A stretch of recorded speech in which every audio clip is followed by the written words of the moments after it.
What's going on, everybody? This is Brandon. Welcome to By His Grace.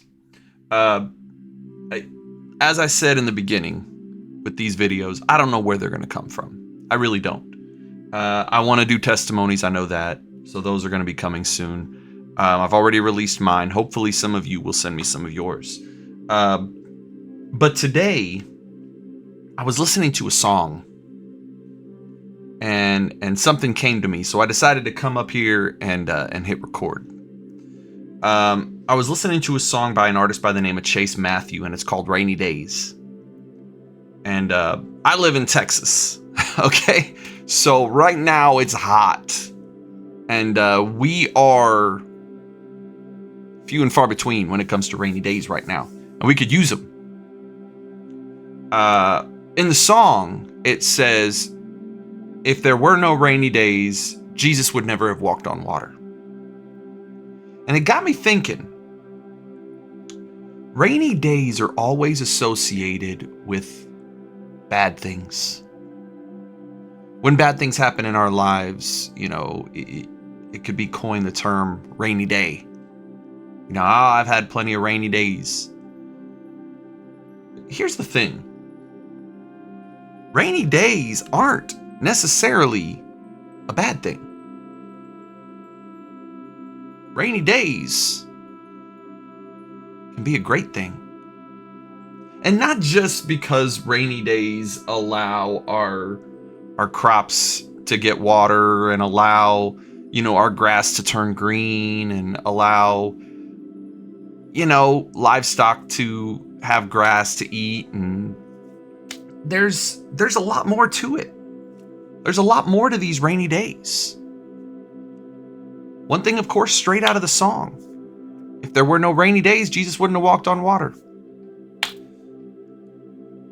Peter was having rainy days himself.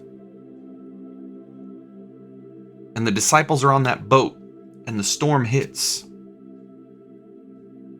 And Jesus comes to them. He knows they need him. He comes to them. He walks on water. Peter looks up, and he says, if it is you, Lord, tell me to come to you.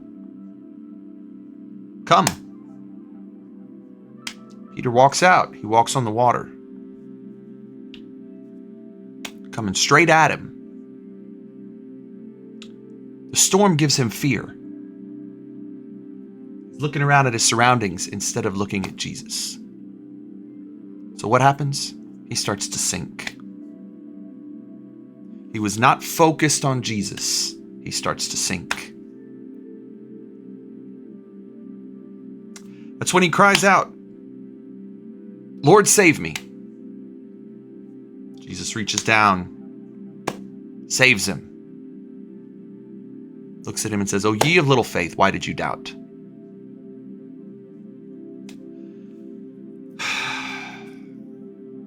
Rainy days. Rainy days, while, like I said, they're usually equivalent to bad days, they don't have to be. Peter, when he was having that rainy day, he reached out to Jesus and he said, Lord, save me. And Jesus saved him. He knew at that time what he needed to do to be saved. He needed to reach out to Jesus. He needed to ask Jesus to save him.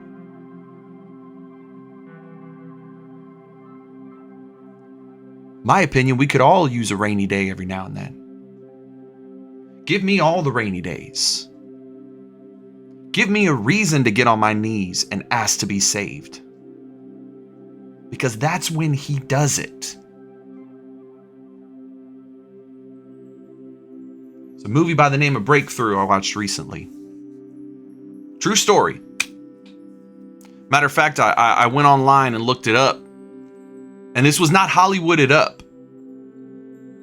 This happened. The details happened in the movie. The only difference was in the movie, the mother of the child and the pastor did not get along, when in reality they did. There's a little boy by the name of John Smith. Not a made-up name. His actual name. And he falls through the ice. He is in frozen water for 15 minutes. When they get him out, he has no pulse for 45 minutes. He is dead. Y'all, he is dead. At the hospital, they're calling the parents in. They tell the mother to go in there and tell their son goodbye so they can call time of death. They have been doing compressions. They have been doing everything they can to get this boy's pulse back, a heartbeat back. They've got nothing. One of the nurses there said he was the coldest person she had ever felt. Mother goes in and prays over her son. Instead of saying goodbye, she prays over her son. She screams, she cries, she prays. Holy Spirit, come into my son, bring him back. He gets a pulse. Out of nowhere. Immediately after the prayer, pulse comes back. The doctor says, when asked to explain, boy died, mom prayed, kid came back.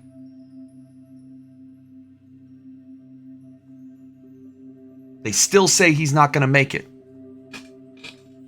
They take him to the best person for child drowning. Say he's not going to make it. Probably won't make it through the night. Makes it through the night. They put him in a coma so his vitals can hopefully come back when they wake him up. Well, they're not coming back. The mom the whole time believes that God will bring him back. Keeps praying, keeps giving it all she has. Nobody else believes that he's coming back. Their pastor, the doctors, the father of the son. He says he believes in God, but he just doesn't think it's going to happen. And even if he does come back, with the amount of time that he was underwater and without a pulse, he would be severely brain damaged for the rest of his life. Well, mom continues to pray. Eventually, it gets to the point where the medication that they're putting him on to keep him in the coma is starting to affect his organs. So mom says, finally, so wake him up. Wake him up. It's time. So they wake him up. They take him off. He has a seizure.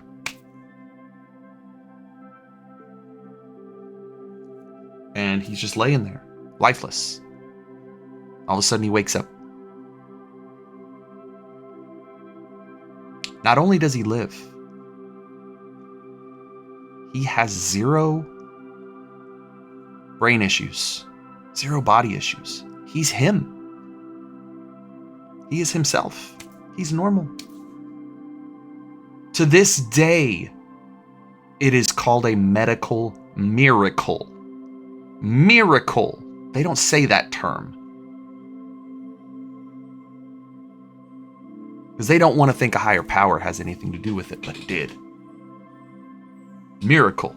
Look it up. The movie's Breakthrough. True story. Beautiful movie. Those were some people who were having some rainy days, but what did the mom do? She looked at Jesus. She kept her eyes on Jesus. What a beautiful, blessed day when he woke back up. That's when you know. When your eyes are focused on Jesus, those rainy days are going to be few and far between. We will have them, ladies and gentlemen. We will have them, but that is the time when you get on your knees and you pray. That is the time when you get on your knees and you pray. You believe, you have faith. Faith unleashes supernatural things, y'all. It unleashes miracles, like it did for John Smith. And there's been other stories too. There was another child. Something similar happened to that. I can't think of his name right now. That's what I've been sitting here trying to do, is trying to figure out his name, but I can't think of it. Peter took his eyes off of Jesus and it almost sank him. Disciple, a man who saw Jesus do what he was doing, knew all about it, still took his eyes off Jesus. So don't feel bad for doing it, because everybody does it. But when you have those rainy days, just know that is when you look at Jesus. Keep your eyes focused. Don't take them off. Let him save you. You will get out of these rainy days. Jesus wants us to come to him. Jesus wants us to pray to him and beg him for salvation. Time when that happens the most is rainy days. There are no atheists in the foxholes, ladies and gentlemen. There are no atheists in the foxholes. When you are put up to it and it is life or death, everybody prays. Everybody prays. Because that's what he wants. And it's our instinct. And it's our instinct because he is our creator. So rainy days are a reason to reach out to Jesus. And I can't think of a better thing to do than to reach out to Jesus. So the next time you have a rainy day, or you have a bad day, don't think of it as a bad thing. Think of it as a reason to reach out to Jesus. A reason to get on your knees and pray. Because getting on your knees and praying is one of the most beautiful things that you can do. Like I said, it unleashes supernatural things. You never know what can happen. Just pray. Pray and believe. I think that's all I got. Just felt something, wanted to come in and hit record. So hopefully this reaches somebody. And if it does, put in the comments below. Let me know. Because I'd love to know that something I'm saying is reaching out to people. But till next time, love you guys. God bless.